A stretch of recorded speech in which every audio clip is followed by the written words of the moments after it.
Everybody, my name is Ryan Luby. I'm the Deputy Director of Communications for the City of Aurora. Thank you for making time today on what is otherwise relatively short notice, I know.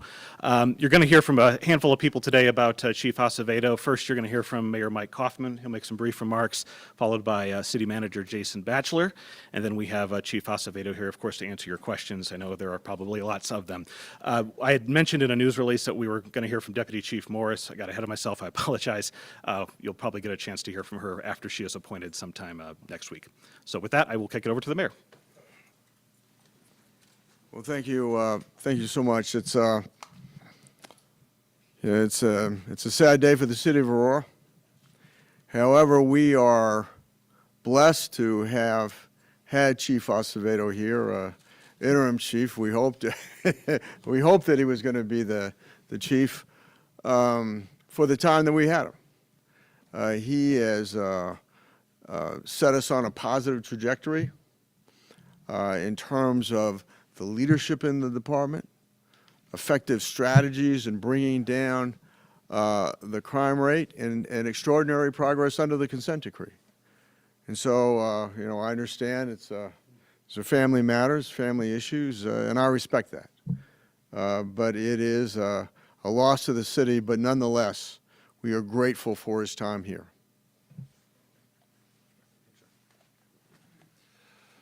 Thank you, Mr. Mayor. So Jason Batchelor, City Manager. I'm assuming, I thought this was just another round. I thought you guys enjoyed the Chief's press conference so much last week. We were just going to boot it up again, but no, this is a different one. As the mayor said, we are very sad to see Chief Acevedo go. He has served this city well and honorably for the last 13 months, but at a great personal toll. It is obviously a lot to ask him to move from his family, continue to serve. He's done that with passion, with professionalism, and I want to thank him for that. He's done a great job, as the mayor said, putting the department on a good trajectory in terms of crime fighting, in terms of getting the right leadership team in place, and then making significant progress on the consent decree. So he's done everything that we've asked him to, and it is with our thanks that he goes. And with that, I'm going to turn it over to the chief to talk to you all and answer questions. Well, Mayor, thank you for being here, and thank you for always leading from the front. It was interesting this MLK Day. We went out there, and I didn't I couldn't even see you in the crowd. But what I love about this community, the extended community, is that a lot of times, after all these years in government and public service, you go to these events, and the elected officials show up. They make sure that the camera captures them, and then the first chance they get, they leave. But I was so pleased to see, Mayor, that you and the mayor of Denver and everyone that showed up, the majority of it was elected officials and community leaders, no one left.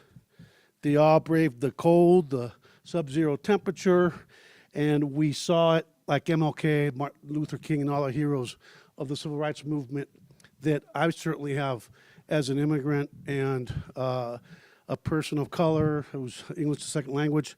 But for Martin Luther King, I wouldn't be standing here talking today. But thank you, Mayor, because you were there at the beginning, you were there in the middle. And by the way, we had a lot of fun. There was nobody on the route, but the people that participated had a lot of fun. But it's with the heavy heart that I come here today. It's been 13 months. I'll never forget when I got the call about Aurora from Jason and Mr. Twombly. And I had been in private sector waiting to see, what to do next in terms of public services. That's truly my DNA. And I had said no to other places. But when Aurora called, I think my heart told me go to Aurora. They're a department that needs help, needs leadership, but most importantly, they're a department that's had a history of bravery, a history of excellence, a department that went to a theater and set the stage, the tone, the example of what collective bravery is, and that's what brought me here. Came here not knowing much about Aurora, but I come to find out it's the most diverse city before I came in this state, and diversity is something I love. I love the rich fabric of this community, the rich fabric of this country, and I served in the most diverse city in Houston in the country and the most diverse city here in Colorado. I told Jason and Mr. Twombly that, you know, my plan was to stay as long as it was effective. I thought I would be here 2 to 3 years, but I miss my kid. I miss my family, and we have been talking about what, you know, for quite a few weeks. It's like, hey, we need you to lose the interim title. But I knew where my heart is. Every time I'd get a video of my son wrestling, and I'm not there, it wasn't them, it's me. I can't be without my boy, and I can't move him right now. So I got to get home to him because I want to be judged as a father, and family has to come first. And it's hard to leave because this is a special city. Saw the Attorney General Friday, and I told him, General, first of all, he was very happy with the progress we're making. I said, General, the Aurora Police Department, thanks to the fact that when tragedy struck this community and we were faced with the outrage of the community, this city did not run away from it.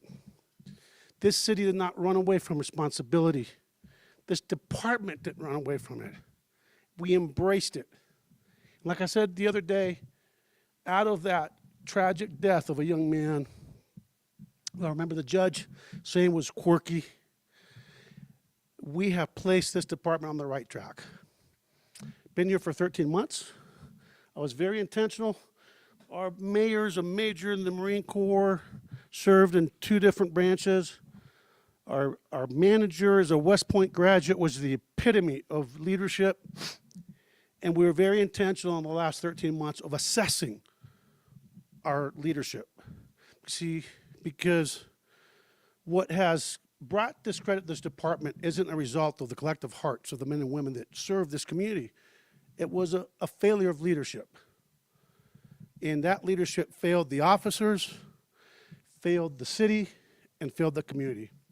So for the last 13 months, I spent a lot of time assessing leadership, listening to our officers, having our citizens, our Chiefs Advisory Committee, hearing from the officers, the civilian employees firsthand, what their priorities are, what they want done, what they think their needs are, what we need to do as leaders. And 9 months into it, we made a lot of leadership changes. I want this community to know that we're very fortunate that we have a mayor and council that when we made all those leadership changes, and let's just face it, change is very difficult. I want to thank them for supporting and trusting the decisions that we made. I want to thank them for allowing me to bring Deputy Chief Morris with me, because the one thing I know about change, having been a change agent my entire career, you've got to bring your wing person with you. You've got to bring somebody that you can trust. And traditionally for me has been a lawyer, but I brought Heather, who's been here for 9 months, and I want to thank you for that, because you need somebody to watch your six, watch your back, but most importantly, has that shared vision, that shared commitment for the organization. We have a great mayor, a great council, a great city manager, a great community. And as I leave, I don't want to be here all day speaking, but I leave a piece of my heart with Aurora. What a great city. It is truly a jewel that I don't think people appreciate. It's a rich community. It's a community that is growing, and it's a community that represents the future face of Colorado and obviously the rest of the country. So this community, thank you for trusting this police department. These men and women, I would ask you to please support them, celebrate them, because they get much more right than they do wrong. So as much as we want to hold people accountable, we also need to work on lifting them up with as much rigor as we do in terms of accountability. This is the time to leave. It's the holidays. Jason and I talking, we're saying, hey, we got to make a decision. And to me, the decision has made it much easier decision, because I know we've got the right people in the right seats in terms of our command staff, our executive team, our elected officials, and our appointed officials. So with that, I will just say thank you, Aurora, to the men and women of the Aurora Police Department. You are phenomenal. no matter how stormy the waters have been, the officers that remain, the civilian staff that remain, they have stayed the course. You are truly heroes, and thank you for accepting the best practices that our partners with the consent decree monitor, the consent monitor, and the Citizens Advisory Committee and all of our community groups have brought. So I got news for the rest of Colorado in terms of policing. You'll have to catch up because we're really setting the standard and we have a lot to be proud of. So again, thank you. Just remember, if you're ever in Texas, you really don't need a passport. You can come and visit me. The coffee's always on, the barbecue's always hot, and the hospitality will be there. But thank you. I look forward to visiting. As a matter of fact, we have a couple ski trips planned still for this winter. And if you need me, just give me a holler. Thank you, and thanks again, Mayor and City Manager. Anybody have any questions? Anything? En español, tienes que decir algo.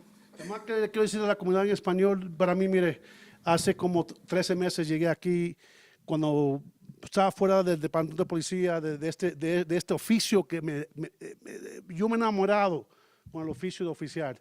Y me llamó este señor, yo no iba, me habían llamado a otras ciudades y dije que no, pero como me llamaron por la Aurora y estudié lo que había pasado aquí, sabía que tenemos un departamento con muchos héroes, con hombres y mujeres que no tienen temor a combatir el crimen, al enfrentar el individuo que quiere matar, que quiere hacerle daño a nuestra comunidad, y dije que sí.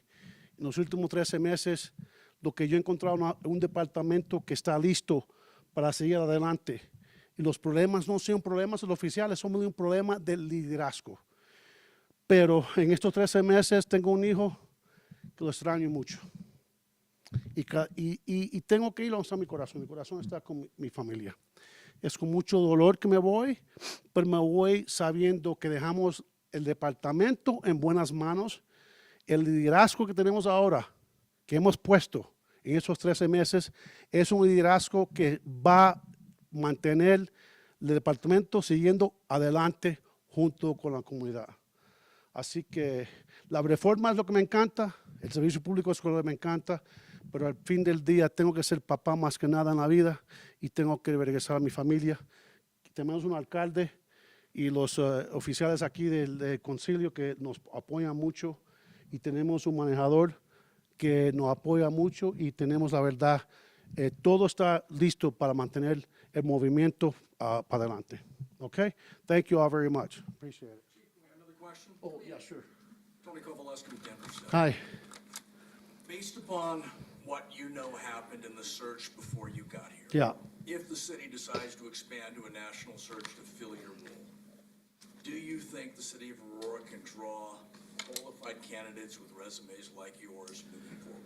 Well, let me just say this. I think that you're better off with going with who you have and what you know than what you don't have and what you don't know.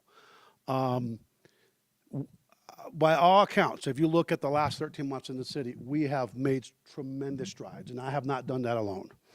We bought a deputy chief 9 months ago that is phenomenal, that came here because she got to see in Houston, Texas, and she got to work with me very closely in Houston, Texas, as we reformed. I mean, she was my third internal affairs commander, which is that, that job nobody really wants in law enforcement. She helped me reform that. So my recommendation, I think I've already talked to the mayor, and the continuity of leadership is really important. We're on the right trajectory, and I think I challenge anybody here to say we're not. We have made great progress, and I would say that if you know it's working, if it ain't broken, you don't fix it. But just because we're not broken doesn't mean we can't be better, and you've got people in place. All the appointed positions are basically new, and they are phenomenal. They're putting in the work. They have the right mindset, the right intellect, but most importantly, they have the right heart. And I would say the slower roll. I'm not going to speak for the city manager, but I think that after 13 months of, I was either home on a weekend every once in a while, but the last few weekends, at the last minute, I kept buying a plane ticket to go home, and you cannot be a part-time chief. When you're a landlord that lives in New York City, what happens to those properties when they're not around? They're not the best neighbors. I don't want to be that chief, but I think that you need to just see what's going on. It's in good shape, and we'll see. I can just tell you, I think you've got you've got everything you need to be successful. Chief wants your badge?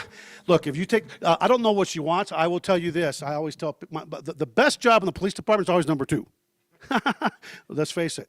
You know, you get almost the same pay and everything else, but you don't have the target. I think that if Heather, she's going to be given the opportunity, I know that she's already moved her family here.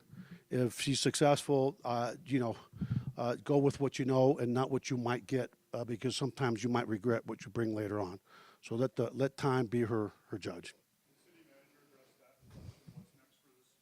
Department as you embark on a third interim chief in about 21 months? Sure. So yeah, I think the chief hit it on the head in the sense that Heather represents continuity in terms of our efforts, in terms of our leadership. So that's what we're going to do. So Heather's going to be the interim, and this came on pretty suddenly over the last several days, and so we're going to take some time. We're going to take a few weeks to kind of figure out what's next. So we don't have that answer right now, but I think we are very appreciative of Heather willing to step up, take that interim role, and we're going to take some time to figure out what's next, both for the department, for the city, and where to go from next. So we don't have that decision yet.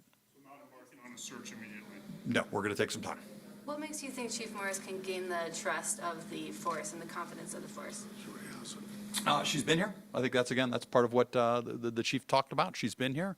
And so I think she understands the challenges ahead of us, and I think can hit that ground running in that interim role. Question for can you talk a little, I mean, so obviously family is the biggest driver here, but can you talk about other reasons that How is contributed? this you're doing when I put it on? I just got this watch. How do you, does this not, okay. I know, oh, yeah, okay, right, okay, all right. Okay, I'm sorry. So you obviously family is your biggest Yeah. driver, but can you talk about other things that contributed to your decision? I think that's it. I mean, look, I love being a cop. I'm 59 years old. I'm still full of I don't know what in vinegar. You can pee in vinegar. I almost said it, but I love being a cop. My happy place is with cops, around cops, serving the community. I love being in a police car. I mean, it is truly the most invigorating office you could ever have. The mayor's worked with me. We've been on patrol a couple of times.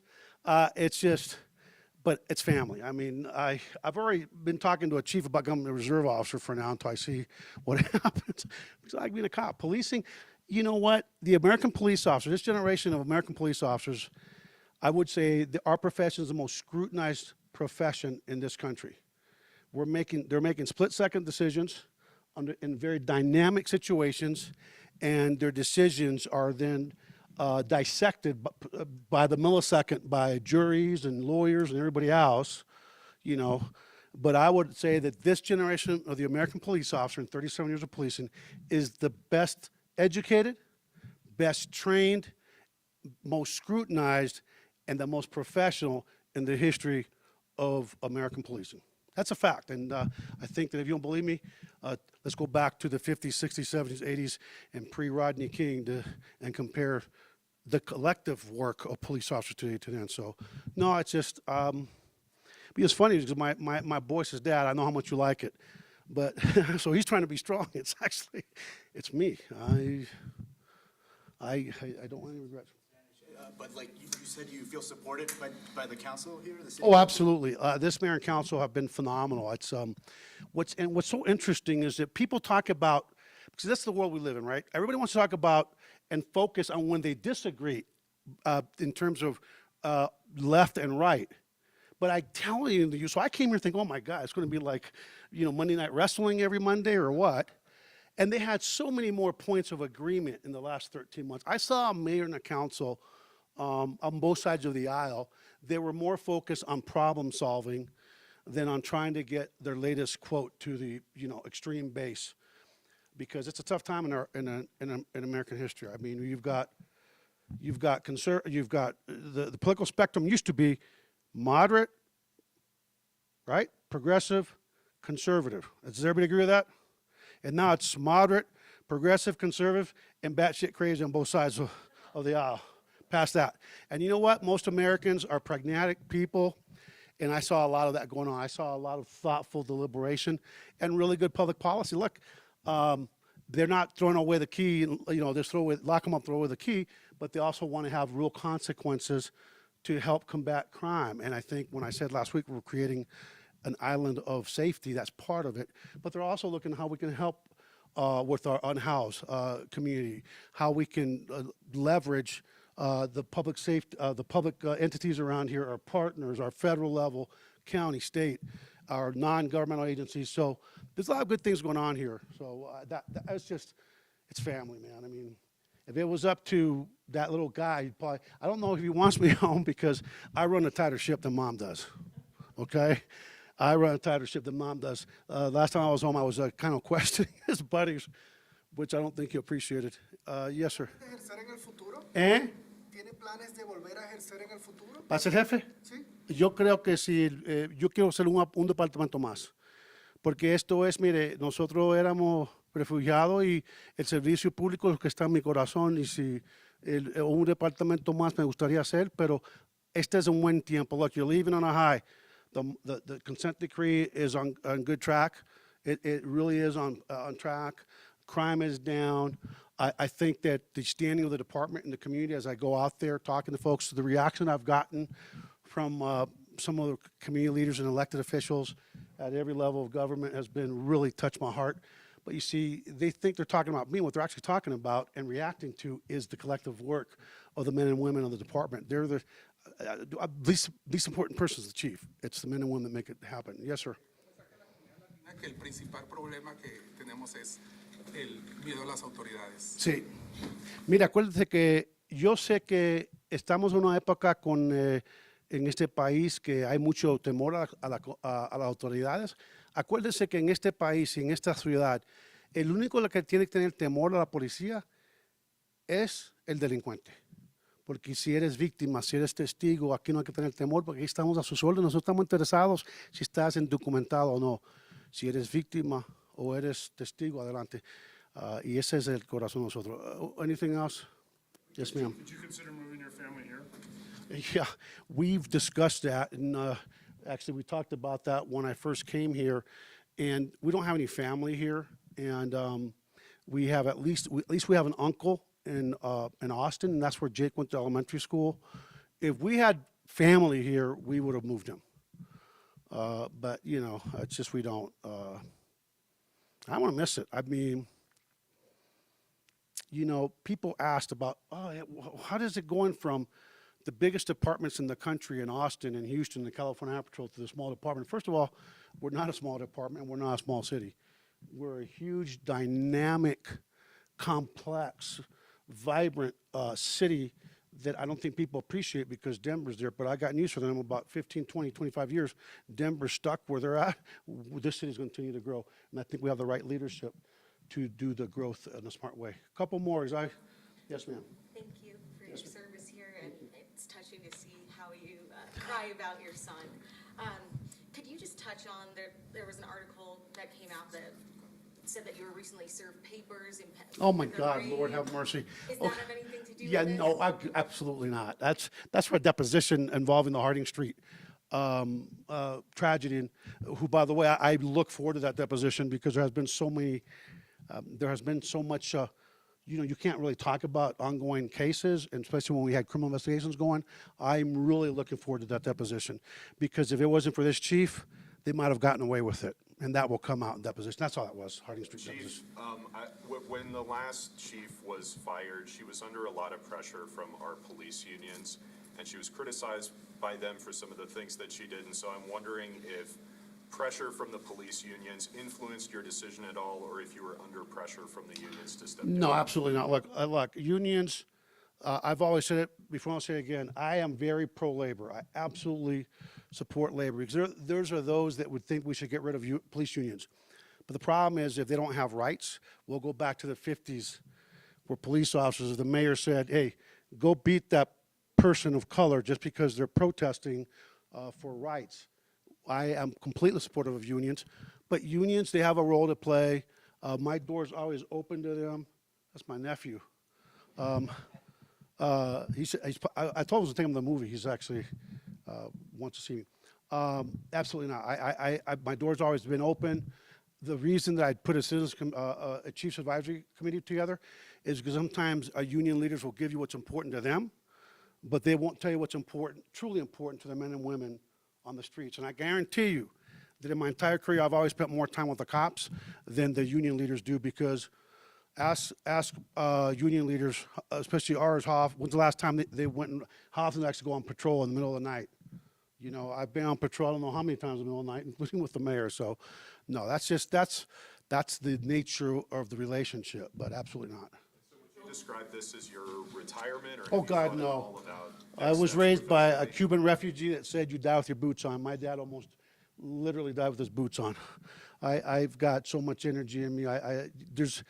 But again, I'm a person of faith, and I think God will put me where he needs me. And I really believe that I was supposed to go to Miami and expose those people. I was supposed to come here and help us get on track, and we'll see what's next for me.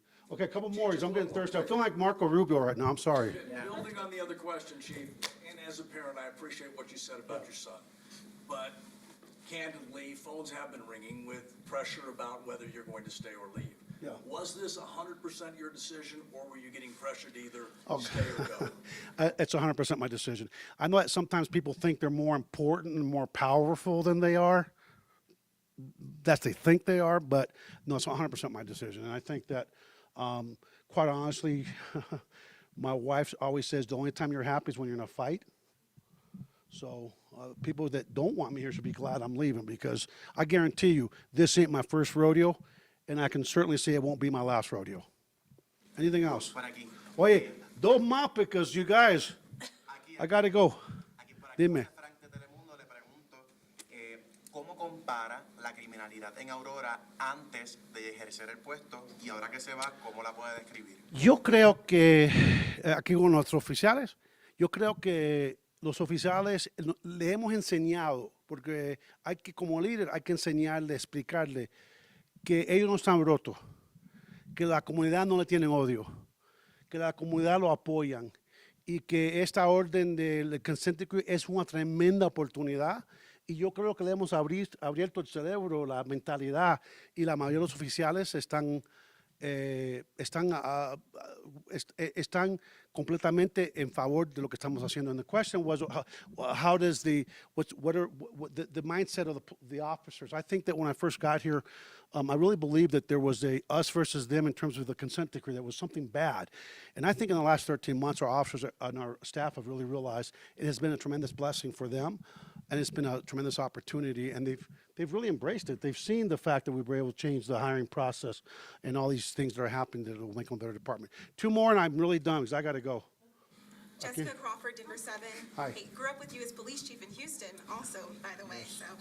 How was it? How did it go? Huh? This is one of our constituents. This was not set up because the conspiracy theories will say that you were planted. Wanted to ask you, did you really feel like you had full support from the city council? Do you feel like they fell short in any way in implementing your plans? No, I absolute full support. I just just think about this for a minute. I think it's clear that if you go back that there were some shenanigans in terms of some of the command staff with some members of council over the last couple of years, and those people are no longer on command staff anymore, and you didn't hear a peep from council. And that's because I think we worked very diligently to work together, to work collectively, collaboratively, and so yeah, without a doubt, without a doubt, every single member of that council have been helpful to what we've accomplished, and I think they're going to continue to be helpful. Now, I would ask with them is that continuity is important. Just this new command staff that's in place, we need to support them just like they did me for the last 13 months. So one more and I'm done. Yes, ma'am. Chief, we had a source that says the police unions were planning to meet with some city officials, even the city manager and some counselors, about seeking your firing. Do you have anything to say to that, or just the disapproval the force might have had? No, well, first of all, they don't speak for the whole force, right? But I think that last week I made a comment about the union that was completely taken out of context at the end of my press conference. And in response to that, they're having a meeting. But trust me when I say that I do support labor. I don't support anyone that would want to stand in the way of progress, that want to stand in the way of making our officers better, that would want to stand in the way of bringing best practices, the best equipment, and most importantly, the strongest, forging that, the strongest relationship we can with the community. So, which I think when the officers see what I actually said, they're going to realize that that's a big to do for nothing, because the comment was really more about what should be our priority. And our priority should be our workforce, their safety, their equipment, their training, our community, and that's about it. And that's what I came to work for. So thank you all very much. And if you're ever in Austin, look me up. Thank you. Thanks, man.